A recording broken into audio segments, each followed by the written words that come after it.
രാജ്യത്തെ സ്ത്രീ സുരക്ഷാ നിയമത്തിന് മാർഗനിർദ്ദേശം നൽകിയ സുപ്രീം കോടതി മുൻ ചീഫ് ജസ്റ്റിസ് ജയസ് വർമ്മയ്ക്കും L&T മുൻ ചെയർമാൻ അനിമുലു രാമകൃഷ്ണയ്ക്കും പത്മഭൂഷണും കൊല്ലപ്പെട്ട യുക്തിവാദി ചിന്തകനും എഴുത്തുകാരനുമായ അച്യുത് ദബോൽക്കറിന് പത്മശ്രീയും മരണാനന്തര ബഹുമതിയായി പ്രഖ്യാപിച്ചു. പ്രമുഖ മോഹിനിയാട്ടം കലാകാരി കലാമണ്ഡലം സത്യഭാമ, ശാസ്ത്രജ്ഞന്മാരായ മാധവൻ ചന്ദ്രദത്തൻ, എലവത്തുങ്കൽ ദേവസി ജമ്മിസ്, ഡോക്ടർമാരായ M. സുഭദ്ര നായർ, തേനുങ്കൽ പൗലോസ് ജേക്കബ് തുടങ്ങി 101 പേർക്കാണ് രാജ്യം പത്മശ്രീ പ്രഖ്യാപിച്ചിട്ടുള്ളത്. ക്രിക്കറ്റ് താരം യുവരാജ് സിംഗും നടൻ പരേഷ് റാവലും ജാപ്പനീസ് എഴുത്തുകാരൻ ഡോക്ടർ സെൻഗാക്കു മായയുടെയും പത്മശ്രീ പുരസ്കാര ജേതാക്കളിൽ ഉൾപ്പെടുന്നു.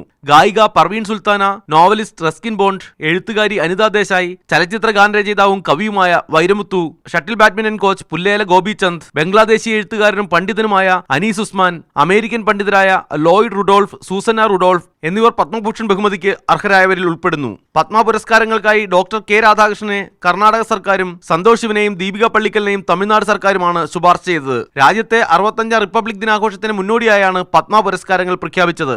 മീഡിയ 1 ഡൽഹി.